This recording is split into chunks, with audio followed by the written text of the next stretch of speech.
2024 की सत्ता के लिए हो रही सियासी महाभारत में अब बात करते हैं सियासी गदा युद्ध की, जिसकी तस्वीर राजस्थान में देखने को मिली।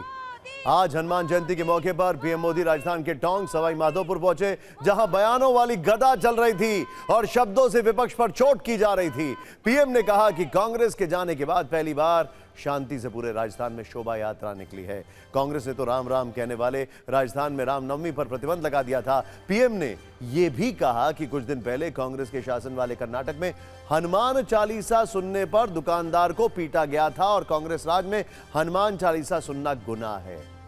यानी मुसलमान मंगलसूत्र, मैनिफेस्टो, संपत्ति सर्वे करके घर छीनना, आरक्षण का अधिकार छीनकर मुसलमानों को देना जैसे कीवर्ड्स के बाद पीएम ने हनुमान चालीसा का नाम लेकर विपक्ष पर हमलों का ट्रिगर दबा दिया।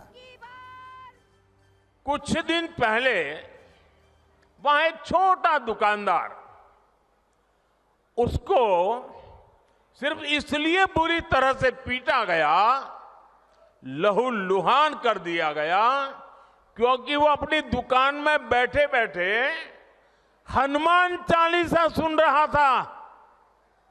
ये कांग्रेस की कर्नाटका की सरकार का काम देखिए। आप कल्पना कर सकते हैं, कांग्रेस के राज में हनुमान चालीसा सुनना भी गुनाह हो जाता है। कांग्रेस के राज में अपनी आस्था का पालन करना भी मुश्किल हो जाता है।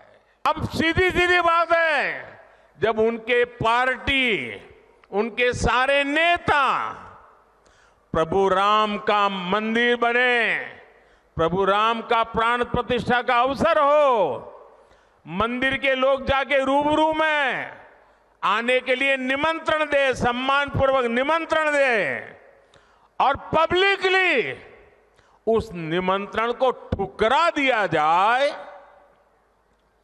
तो उनके चेले चपाटे भी हनुमान चालीसा करने वालों को पीटेंगे कि नहीं पीटेंगे भाइयों।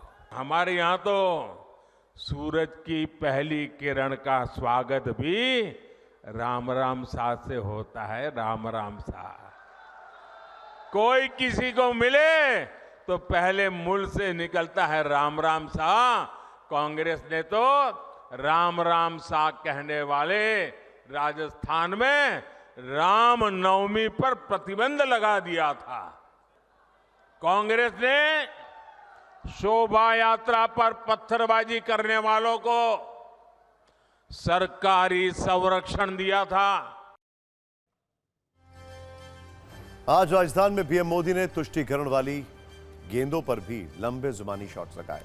पीएम मोदी ने कहा कि यूपीए सरकार ने बार बार दलित आदिवासियों को मिले आरक्षण को कम करके मुसलमानों को देने की कोशिश की और ये कांग्रेस का पायलट प्रोजेक्ट रहा है। दरअसल केंद्र ने रिजर्वेशन कोटे में एससी को 15%, एसटी को 7.5% और ओबीसी को 27% आरक्षण हासिल। संविधान के मुताबिक 50% से ज्यादा आरक्षण का प्रावधान नहीं। पीएम मोदी का आरोप है कि कांग्रेस की यूपीए 1 की सरकार पहले आंध्र प्रदेश में और उसके बाद पूरे देश में एससी एसटी कोटे से कटौती करके आरक्षण का कुछ हिस्सा मुसलमानों को देने की तैयारी में थी। इस विवाद की एक फ्लैशबैक वाली स्टोरी भी है जो आपको पता होनी चाहिए। बात आज से करीब 20 साल पहले की है। उस वक्त केंद्र में कांग्रेस गठबंधन वाली यूपीए सरकार थी और आंध्र प्रदेश में कांग्रेस की सरकार थी। वाईएसआर रेड्डी मुख्यमंत्री थे। आरोप है कि साल 2004 में यूपीए सरकार ने पहली बार आंध्र प्रदेश में मुसलमानों को आरक्षण देने का कानून बनाया था और उस वक्त उन्होंने नौकरी और शैक्षणिक संस्थानों में मुसलमानों को 5% आरक्षण देने का फैसला किया था।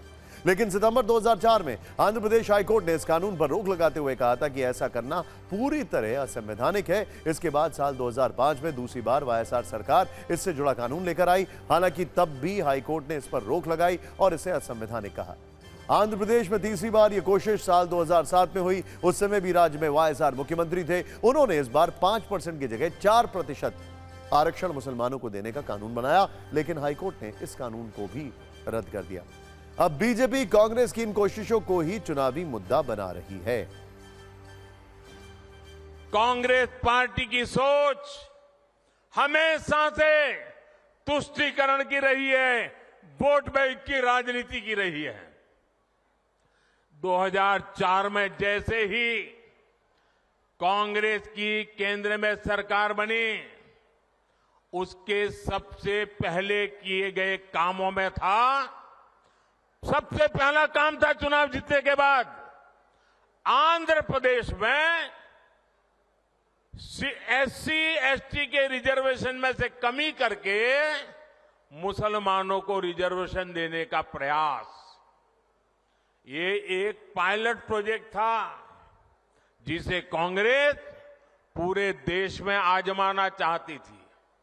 2004 से 2010 के बीच कांग्रेस ने 4 बार आंध्र प्रदेश में मुस्लिम रिजर्वेशन लागू करने की कोशिश की। पीएम मोदी के इस बयान पर कांग्रेस का क्या कहना है, वो तो देखना बनता है। He is frustrated, therefore only he is speaking like this.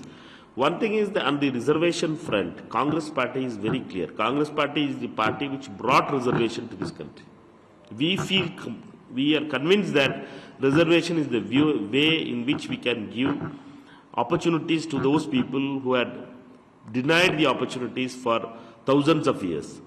Therefore only the reservation has come into picture, and Congress party for the past 75 years has been implementing the reservation with all challenges.